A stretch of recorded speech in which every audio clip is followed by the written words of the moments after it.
नमस्कार दोस्तों, मैं अभिजीत कुमार स्वागत करता हूं आप सबों का एलपी साइंस स्कूल के इस यूट्यूब चैनल पे। दोस्तों, एक बहुत ही बड़ी खुशी की खबर निकल कर के आ रही है। जैसा कि आप देख सकते हैं मेरे इस स्क्रीन पे एक पेपर का कटिंग है। इसमें लिखा गया है कि टीआरई 4 में 1 लाख से अधिक पदों पर होगी भर्ती और विज्ञापन होली तक। ये बहुत बड़ा न्यूज़ है दोस्तों, क्योंकि वैसे स्टूडेंट्स जिनका बीपीएससी टेरी 3 में 1 नंबर के चलते नहीं हुआ, 2 नंबर के चलते नहीं हुआ या कुछ मार्क्स के चलते वो पीछे रह गए हैं, डिस्क्वालीफाई कर गए हैं, वैसे स्टूडेंट्स खास करके जो टाई ब्रेकर में छटे हैं, वैसे स्टूडेंट्स खास करके जो डेट ऑफ बर्थ के मामले में छटे हैं, उनके लिए फिर से एक बहुत ही सुनहरा मौका है दोस्तों। आप अभी से ही इस एग्ज़ाम की तैयारी में लग जाएँ और जितना भी हो सके आप एनसीईआरटी को ध्यान से पढ़ें, एससीईआरटी को लाइन बाय लाइन पढ़ जाएँ आप बिल्कुल। और इसके अलावा करंट अफेयर पर भी आप थोड़ा ध्यान दें, आप बिल्कुल सफल हो जाएंगे। सफल होने से आपको कोई रोक नहीं सकता है, क्योंकि दोस्तों अगर मैं अपनी बात करूं तो मैं भी इस मामले में बैड लक हूं, क्योंकि मैं भी 6 to 8 के लिए एग्ज़ाम दिया था और जिसका कट ऑफ रहा है 89 मार्क्स, 89 नंबर। और मेरा 89 नंबर है, उसके बाद भी मेरा सिलेक्शन नहीं हुआ। कहीं ना कहीं मैं भी उस टाई ब्रेकर का शिकार हो गया। तो जंग जारी है, कोशिश जारी है, हम आगे फिर ट्राई करेंगे, देखेंगे वैकेंसी आ रही है हम फिर रखेंगे। और वैसे दोस्तों मैं थोड़ा अपने बारे में बता दूं तो मैंने लगभग दर्जनों एग्ज़ाम क्वालिफाई किया है। और उसमें से अगर अभी हम बात करें तो मैंने 2018-19 में आरआरबी एलपी का एग्ज़ाम क्लियर किया है। उसके बाद मैंने 3 बार बिहार पुलिस को क्रैक किया है। उसके बाद मैंने बीपीएससी टेरी 1 का एग्ज़ाम क्रैक किया है। इस बार बीपीएससी टेरी 3 में अभी मैंने बताया जैसा कि 89 मार्क्स मेरा है, लेकिन टाई ब्रेकर में मैं डिस्क्वालीफाई हो गया। तो खैर आपको कोई मौका मिलेगा तो मैं इन सब के मार्क्स आपको दिखाऊंगा प्रूफ के साथ में। आगे बात करते हैं दोस्तों। आप देखिए लिखा गया है इसमें कि बिहार सरकार एक बार फिर चुनावी वर्ष में युवाओं के लिए नौकरियों का पिटारा खोलने जा रही है। जाहिर सी बात है कि कोई भी सरकारें जब आती हैं तो जब चुनावी वर्ष होता है तो उनको स्टूडेंट्स को और जनता को लुभावना होता है, तो उस तरह के लुभावने वादे करती है और उस तरह के रोज़गार का सृजन करती है। तो नीतीश कुमार भी इस मूड में ही दिख रहे हैं, क्योंकि उनका वादा था कि पहले हम 10 लाख नौकरी देंगे और इसको बढ़ा करके कर दिया है 12 लाख तक की। इसमें साफ लिखा गया है, आप देख सकते हैं कि गृह विभाग, स्वास्थ्य विभाग, शिक्षा विभाग समेत अन्य विभागों को मिलाकर के लगभग 2.5 लाख पदों पर भर्ती देने की तैयारी चल रही है। आप देख सकते हैं यहाँ पे गृह विभाग, स्वास्थ्य विभाग, शिक्षा विभाग सबको मिलाकर के 2.5 लाख पदों पर ये फ्रेश वैकेंसी निकाली जाएगी दोस्तों। ठीक है, आगे लिखा गया है जिसको लेकर विभाग अपने स्तर पर तैयारी शुरू कर दी है। सूत्रों की माने तो सबसे अधिक पद शिक्षा विभाग, आप देख लीजिए बीपीएससी टेरी 4 के तहत लगभग 1 लाख से भी अधिक पदों पर भर्ती निकाली जाएगी।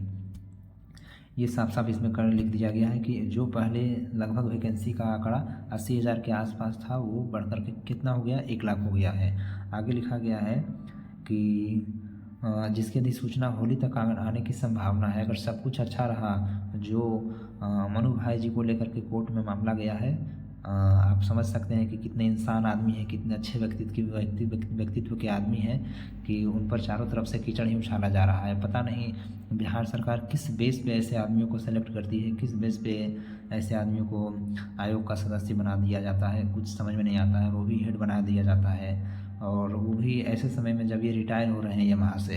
ठीक है, इन पर बहुत सारे गबन का आरोप है, बहुत सारे भ्रष्टाचार का आरोप है इन पर। और उसी के एवज में सुप्रीम कोर्ट ने बिहार सरकार से 4 हफ्ते का समय देकर के कारण का जवाब मांगा है कि आप बताइए कि आपने इनको क्यों नियुक्त किया। और मैं तो कहता हूँ कि ऐसे अधिकारियों को सरेआम चौराहे पर फांसी लगाकर मार देना चाहिए। खैर, जय हो बिहार और भारत का कानून, भारत का संविधान।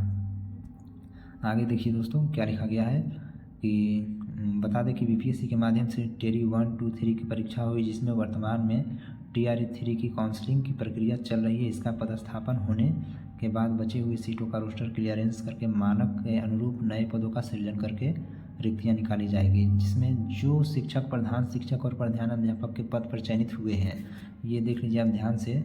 इसमें लिखा गया है साहब कि जो भी टीचर प्रधान अध्यापक बने हैं और प्रधान शिक्षक बने हैं, उनका जो भी सीट खाली होगा उसको इसमें ऐड किया जाएगा। ठीक है दोस्तों, और जोड़ दिया जाएगा। आगे कि शिक्षक अभ्यर्थियों द्वारा लगातार डोमिसाइल की भी मांग की जा रही है। ये भी एक बहुत बड़ा इस बार के चुनाव में न्यूज़ बना है दोस्तों कि नीतीश चाचा का अभी तक कान इस मामले में नहीं खुला था, कान बंद था, कान में तेल लिए हुए थे। अब जाकर के उनको थोड़ा थोड़ा समझ में आ रहा है कि अच्छा डोमिसाइल का भी मामला है, और विभाग इस मामले में अब तैयारी भी शुरू कर दिया है कि कुछ ना कुछ उपाय किया जाए। क्योंकि जाहिर सी बात है, जब तक चुनाव का समय नहीं था तब तक तो साहेब आराम से सबको बिहार में न्योता दे रहे थे कि आइए आइए। हालांकि इससे मुझे कोई तकलीफ़ नहीं है, क्योंकि जिनमें टैलेंट है दोस्तों वो कहीं ना कहीं जॉब तो लेंगे ही। मुझे दूसरे स्टूडेंट को लेकर के कोई वैसा शिकायत नहीं है, लेकिन अगर ये चीज़ करना ही था तो आप थोड़ा सा उस समय क्यों नहीं सुन लिए। मेरा बस ये बोलना है कि चाचा जी, आप जो पलटते रहे इधर रहते हैं इधर से उधर, फिर इधर आप पलट गए हैं जनता के मामले में, तो आप उसी समय पलट जाए होते, आप उसी समय इस मामले को सुन लेते कि हाँ जनता इस तरह की बात बोल रही है तो हम सोचेंगे विचार करेंगे। लेकिन आपने तो उस समय बोल दिया कि नहीं, पूरे देश में सबका अधिकार है। और मैं तो ये कहना चाहूँगा कि आप जाइए सभी स्टेट में जाकर के बिहारियों को अधिकार दिलवा दीजिए अगर ऐसा है तो, लेकिन ऐसा करते हुए वो नज़र नहीं आएंगे। अब जाकर के उनका कान जो है खुला है कि हाँ कुछ ऐसा मांग उठ रहा है तो हम कुछ करें। और हो सकता है दोस्तों, जैसे इन नेताओं का कोई ठिकाना तो होता नहीं है, हो सकता है कि ये कुछ ना कुछ करके उस तरह का कोई विंडो सिस्टम अप्लाई कर ही देंगे, जिससे कि हो सकता है कि बाहरी स्टूडेंट कम जाए और बिहारियों को ज़्यादा मौका मिले। क्योंकि चुनाव का समय कुछ भी हो सकता है। वैसे मैं ऐसी बातें बोलना चाहूँगा कि सरकार को ऐसी उपाय करना चाहिए जिससे कि दोनों स्टूडेंट खुश हो, इस तरफ के भी और उस तरफ के भी, कोई बीच का रास्ता निकालना चाहिए। खैर, इसमें लिखा गया है कि आधिकारिक सूत्रों की माने तो 90% सीट बिहार राज्य के अभ्यर्थियों के लिए आरक्षित रहने वाली है। और वैसे भी ये एक तरह से देखें तो ठीक ही है, कोई इसमें गलत नहीं है कि 90% सीट जो है वो बिहारियों के लिए होना चाहिए। क्योंकि ऑलरेडी दोस्तों बिहार में बहुत ही ज़्यादा बेरोजगारी है, इसका कुछ कहना नहीं है, ठीक है। तो ऐसा होना चाहिए। हालांकि इस तरह का मामला होते भी हमें बहुत कम दिखता है, हमें बहुत कम उम्मीद है कि इस तरह का कोई सरकार के द्वारा स्टेप लिया जाए जिसमें बिहारियों को ज़्यादा से ज़्यादा मौका मिल पाए। बहुत ही कम इसके चांस है दोस्तों। हाँ, ये बात हो सकता है कि सप्लीमेंट्री रिजल्ट को लेकर जो धरना दिया जा रहा है पटना में, वो हो सकता है कि सरकार, और हमें तो लगता है कि इससे ज़्यादा सरकार को थोड़ा भी उस पर एक्शन लेना चाहिए कि अगर सप्लीमेंट्री रिजल्ट जारी कर दे तो वैसे स्टूडेंट जो भी टाई ब्रेकर के कारण से छटे हुए उनका जीवन सफल हो जाएगा। तो सरकार हो सकता है उस पर भी कुछ एक्शन ले, क्योंकि चुनावी समय है, कुछ भी हो सकता है। अभी ये बिल्कुल नहीं हम लोग कह सकते हैं कि सप्लीमेंट्री रिजल्ट नहीं देगी, हो सकता है कि सरकार का मूड बदल जाए चुनाव को लेकर के, लेकिन इसका भी असर बहुत ही कम है दोस्तों। और अच्छा ये रहेगा कि आप जो भी स्टूडेंट बीपीएससी टेरी 3 में ऐसे स्थिति का शिकार हुए हैं वो फिर से अपने तैयारी में लग जाए। मैं भी कंटिन्यू हूँ दोस्तों, मैं भी अपने तैयारी में लगा हुआ हूँ, और जब भी हमें मौका मिलेगा तो मैं रेगुलर बेस पे प्रैक्टिस सेट भी लाया करूँगा।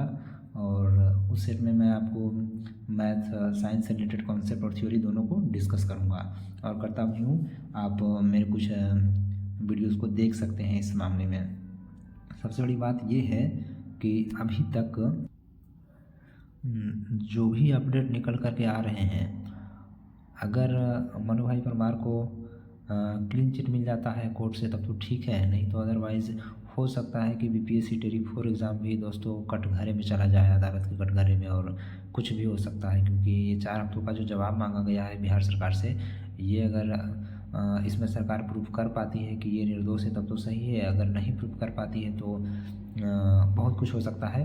बीपीएससी टेरी 3 एग्ज़ाम कटघरे में जाएगा, इससे प्रभावित होगा और इसका रिज़ल्ट प्रभावित होगा दोस्तों। हो सकता है कैंसिल भी हो जाए एग्ज़ाम, ऐसा भी मामला हो सकता है। और उसके बाद जो सबसे बड़ा एग्ज़ाम स्टेट बीसीएस का बीपीएससी पीसीएस एग्ज़ाम जो है, जो अधिकारियों के लिए नियुक्ति होती है जिसमें एसडीएम वीडियो ये सब जो बनते हैं, वो मामला भी बिल्कुल वहाँ पे भी री एग्ज़ाम होंगे। क्योंकि अभी तक पटना में बड़े बड़े टीचर पटना के गर्दनी बाग में और गांधी मैदान में जाकर के आंदोलन किए हैं, स्टूडेंट्स बहुत सारे घायल हुए हैं, इतने संघर्ष किए हैं कि उनका किसी का पैर टूट गया, किसी का हाथ टूट गया है, लेकिन उसके बाद भी इस सरकार के कानों में ना तो जू रेंगी है और ना ही आयोग के कानों में जू रेंगा है।